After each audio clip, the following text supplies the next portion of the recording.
And the reason we're all standing here in this room today, and the reason that I spend so much of my time in communities around the state every week, is to talk about how we create truly music-friendly communities in places like Waco.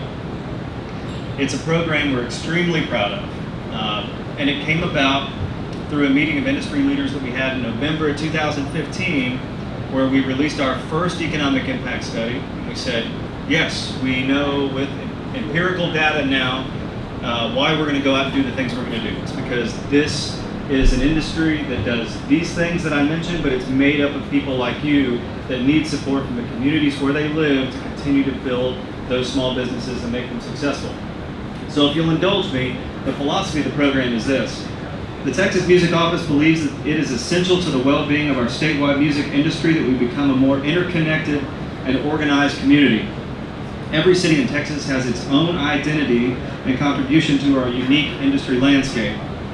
We want to work with all of them to help grow their local music industry economies. And by establishing a single point of contact within a city organization to service the concerns of the local music industry, cities can more effectively communicate with industry professionals and articulate industry issues that may need to be addressed by city leadership.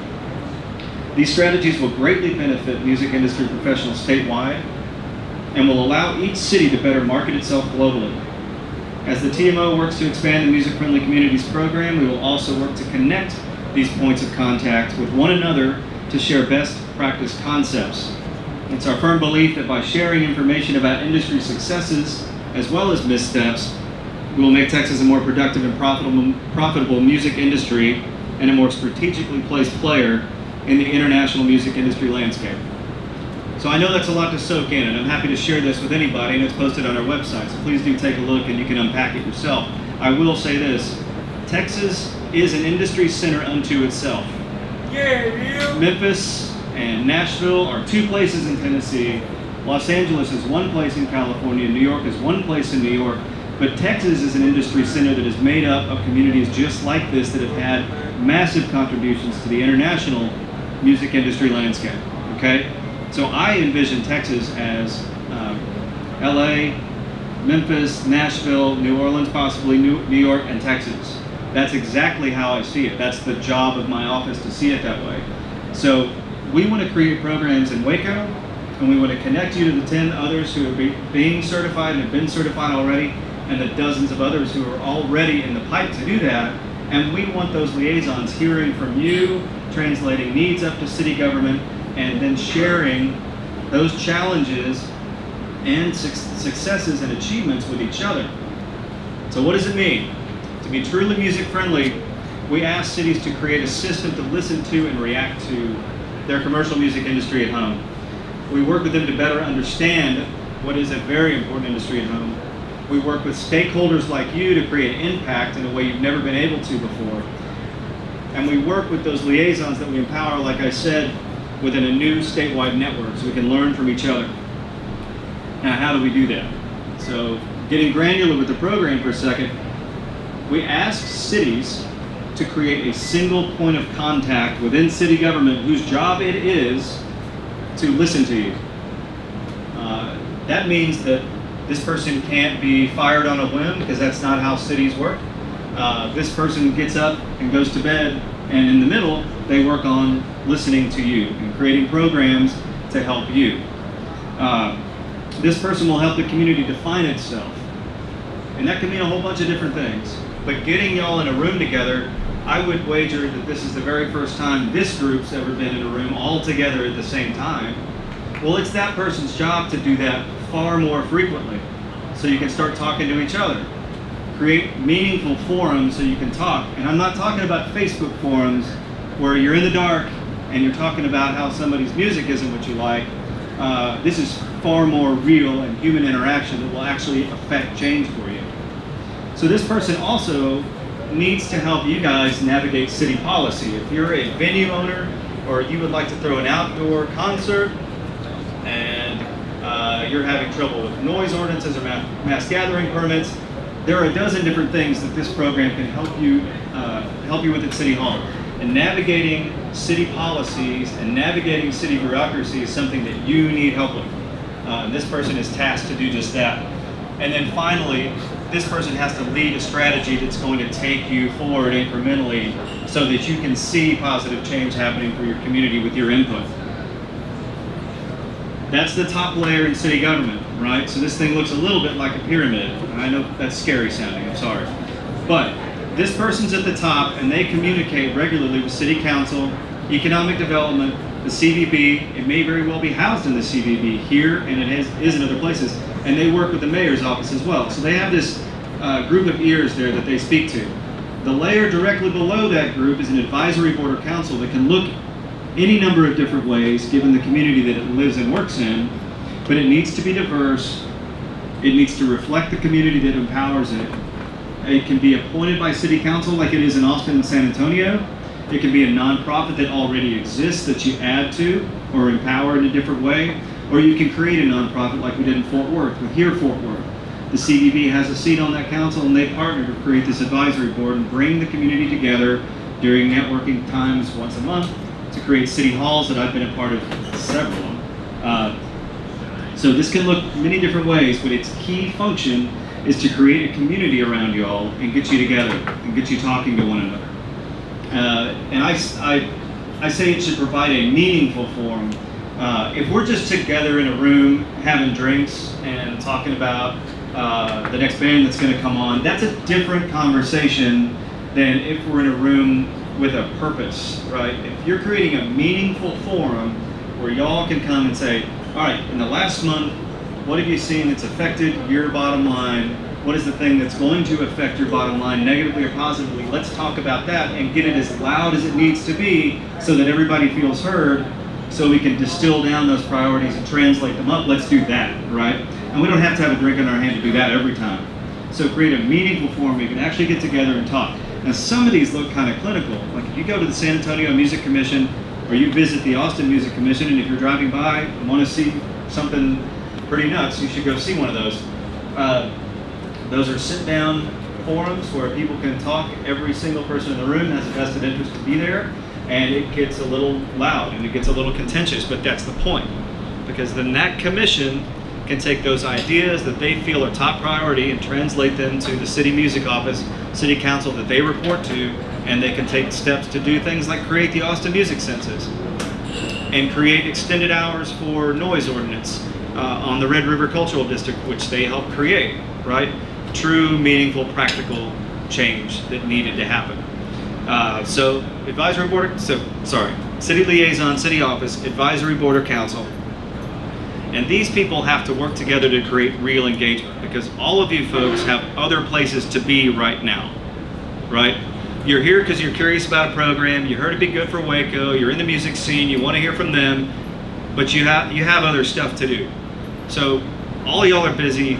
These groups need to find a reason to get you together, right? They need to help you engage. They need to create Facebook pages that actively market to you to let you know that they're doing stuff. They're going to meet this time, this place. Here's what we're talking about. We want to hear from you. They need to create those opportunities for interaction, meaningful interaction like I discussed, and then they need to work with you to spread the message about what they're doing.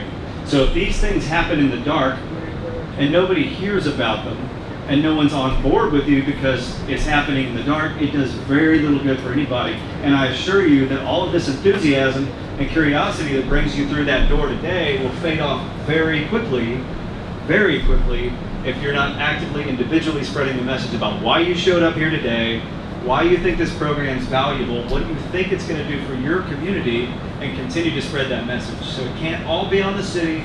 City's got to do their part, advisory board's got to do their part, but you guys have to engage, they have to engage you, and you all have to spread the message.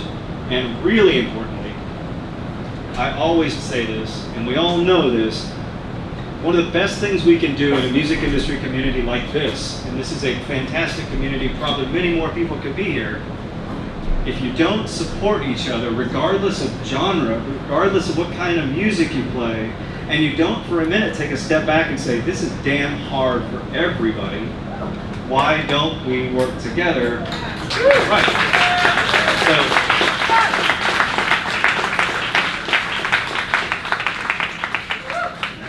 frankly, that's why I mentioned taking the Facebook thing off the table for a while. You know, get out there, and find someone you know that creates great stuff, even if it's not what you listen to in your car, and go engage with them and talk to them about why it's hard for them the same way it's hard for you and what would make it easier, right?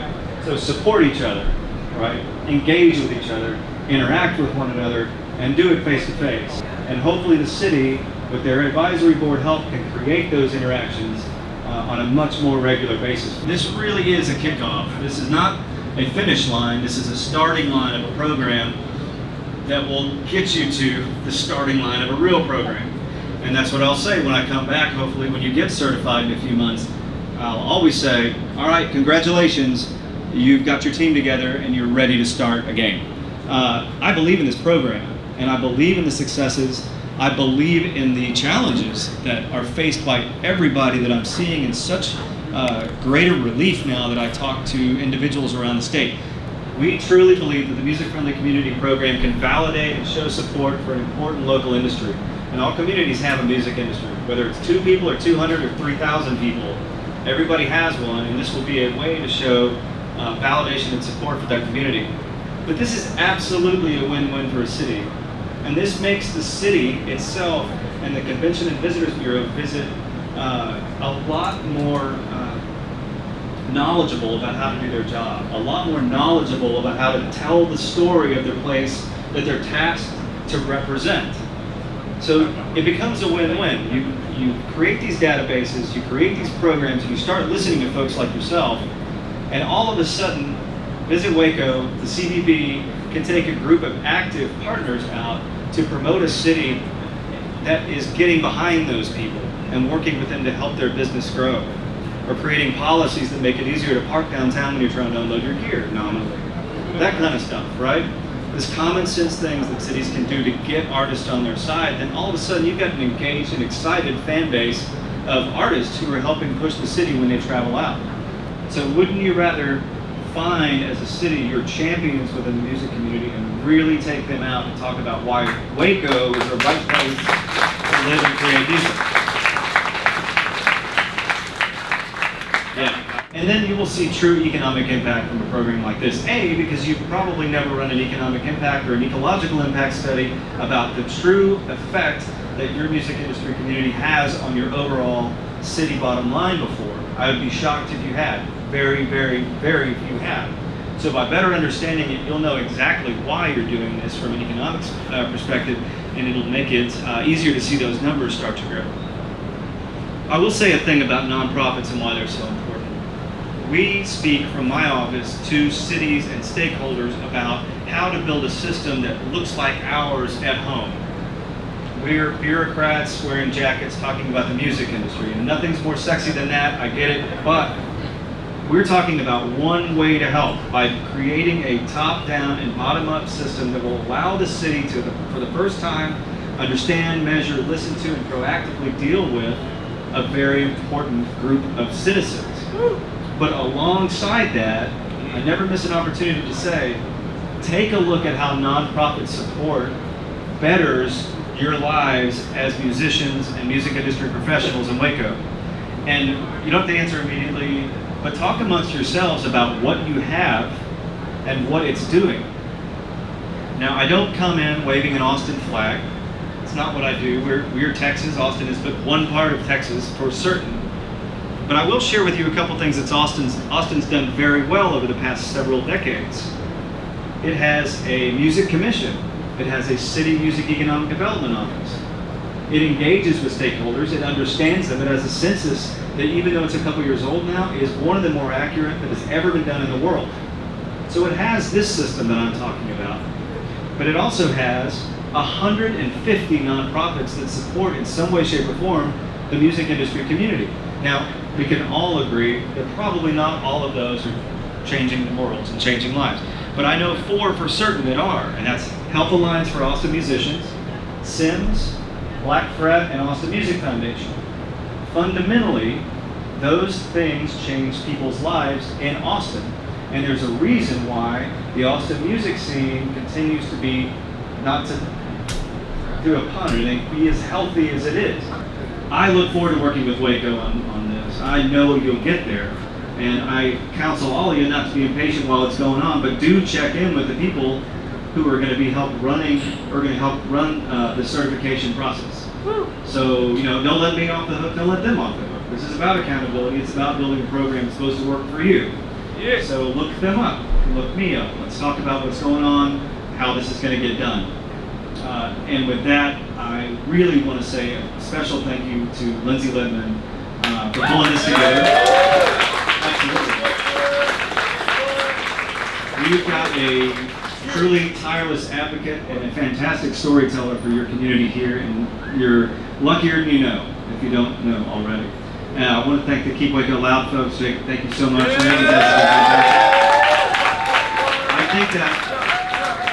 think that organization can truly do great things. If you don't feel comfortable doing that, talking on a mic, find me after or email me at the office or call me. We'll happily chat with you about any questions you have.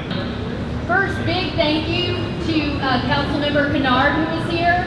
We really appreciate it. Yes, and Councilwoman Fairfield who represents this district. Howdy. Thank you for being here. It's a big deal. Okay, let me let my heart rate kind of decide to hang on. Thank you so much for coming out. Thank you to everyone here for coming out. This looks fantastic. My name's Megan. I'm actually out of Austin. I run a small record label out there, and I run your team. I'm really curious. You said towards the beginning that your first initiative is kind of to build these little TMO music-friendly community hubs around the state, and then eventually they would talk to each other, and you do like a conference once a year. Coming out of Austin, I'm really curious what that looks like what I'm not usually on the microphone, I'm always in the back. I'm really curious what that looks like. Like, how do we start talking to each other now to kind of help get this off the ground, since I'm from Austin anyways? Yeah, that's a great question. Right now, I'll be really honest with you, we have 8 certified and 2 certifications on my desk, so we have 10 essentially certified, which means that the program at this moment today is really manageable for me and my guys at the office. So we're about to staff up because we understand that with the couple dozen I have that are about to go through this on my checklist, it's about to get to a scale point that we can no longer manage. So very analog way of dealing with it now, someone will reach out to me and I'll connect them. They all have each other's contact information and they talk to each other quite a bit, right? I don't need to be in the room for them to talk. They have their own stuff to talk about. Some of them know each other from prior worlds and CDVs, that kind of thing. So we try to just let them do their own thing. Erica Shamley with the City of Austin participates in those. The conference in April was held in Fort Worth last year, will likely be held there again. And everyone who was certified and a whole bunch of people who were working through it came to that thing. We had some structure to it, but then we had several moments where people could just get together and talk about what they liked about the programs, what they didn't like, and just do a real share. So, in answer to your question, it's a pretty analog system right now. We're going to scale it and make it a more content management system-based system that anyone can manage if they came and plugged in. We're going to staff up for that. We're starting to already. So the program is truly taking on a life of its own, and I hope very soon that communication stays organic but branches out. Hi, Michael Bracken with the Waco Symphony Orchestra.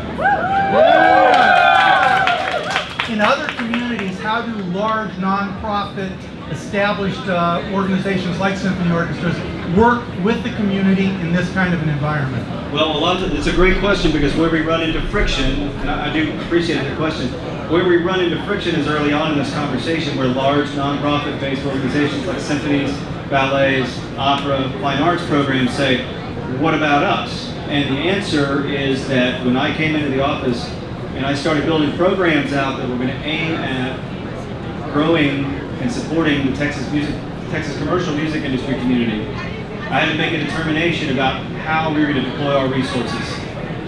So the folks in the room right now, for the most part, are small businesses unto themselves, as singer-songwriters, players, frontmen, band people, bar owners, venue promoters, and they will have a fundraiser every night, Thursday, Friday, Saturday, Sunday night, to see if they get to stay in business that week, right?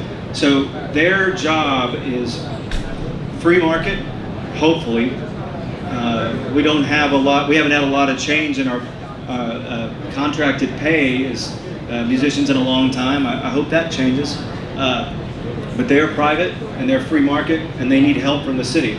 And changing gears, nonprofits like symphonies, fine arts programs, while I am a kid who grew up in that world, playing in junior symphony and symphony in College Station, and frankly taking vastly for granted the advantage that gave me at that point, I understand that it's a different paradigm when it comes to how it's funded, how it's supported by the city and the community, and how it's funded and promoted by private individuals within a community.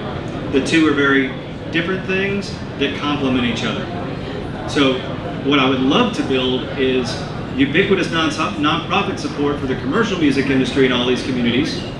I would love to find private stakeholders who take it upon themselves to fund programs that help that group the same way they already fund and support fine arts programs. And then to maybe bring those to parity in communities that tout both when they go sell their community as a great place to live and a great place to be cultured and a great place to work.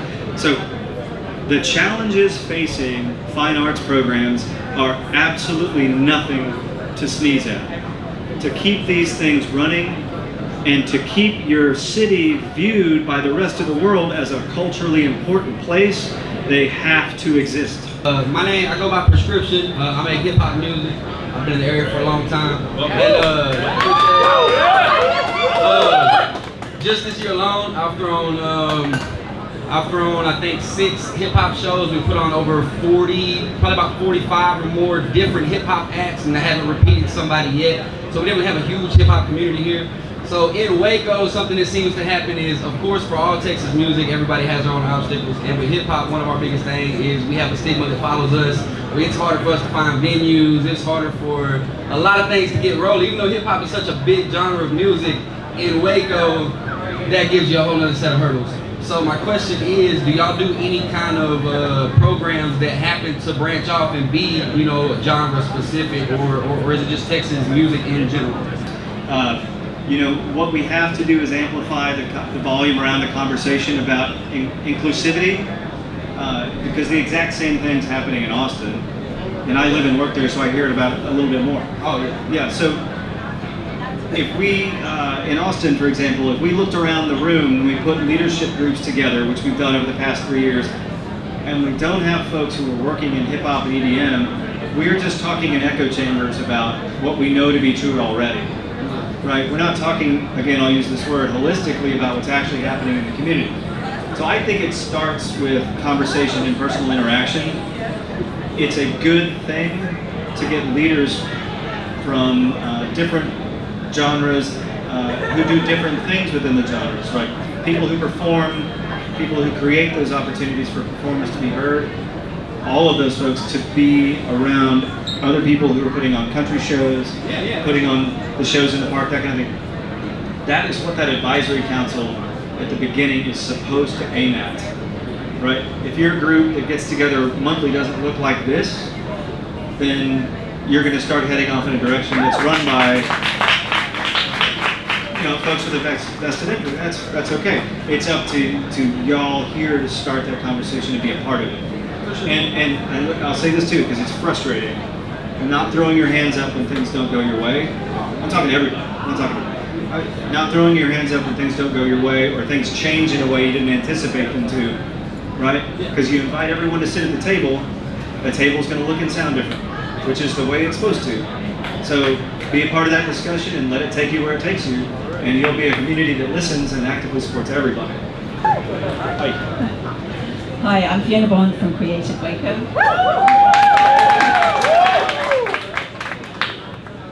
I hope that one of your takeaways from this evening is how diverse this group is, not just in terms of the backgrounds we all come from, but also I think every single musical genre is represented here tonight, which is a real testament to all the people who organized this. Thank you so much. I think the advantage of being a small city is that connectivity is perhaps more readily available than it might be in a big city. But where we have a real challenge and maybe a disadvantage of being a small city is what I want to ask you about, because I think we have the capacity in Waco to bring people together, not only from across the music industry, but across different artistic genres, to really work together and to be very muscular in terms of what we're shooting for, in terms of strategy, all that kind of thing. But I'm sure there is not a single musician here tonight who would not deeply value something like a collective approach to health insurance, for example. I mean, these are real challenges that face people in our industry. And so can you talk a little bit about the practical path to the tangible benefits for the people who are gathered here that they would see, and kind of timeline that a little bit in terms of, if we go down this path, what does that look like for individual musicians and practitioners? Sure. So you asked about tangible benefits. Those tangible benefits from a program like this occur from listening through this system that we're trying to create. So steps are to get through the system, continue to engage with each other, and then ask what's going to change people's lives who participate in the process. Conroe got together in a group that looked like this, because this is what Conroe looks and feels like too, a little bit. It's different music, but it's people who are engaged, and they're diverse, and they all decided that their first attempt was going to be to eliminate some of the red tape it took to put on an outside live music event in town. Now, I would not have called that, having my first several meetings with them, I would not have told you then that that's what Conroe would have done, but that's what they heard and that's what they did. You may, after a few meetings like this, hear from people in this room that I need this or I need that, and it's the majority of the people that say it, and you can make it your mission to go do that. The beauty of this program is I can't tell you what that is. Healthcare is a thing that Music Cares with the Grammy organization does and changes people's lives, and it's something that HAM does for people that live in Austin, and it changes people's lives, and it's something that Sims does in Austin, and it changes people's lives. If you look at models around the country, you can pick and choose some that you may want to emulate, and with our help you can connect to them if you don't already know them. But it really depends on what your community thinks it needs. Some would say that sometimes we get divided by, universities and town folks and all that kind of stuff, but how do we engage that part of this as well?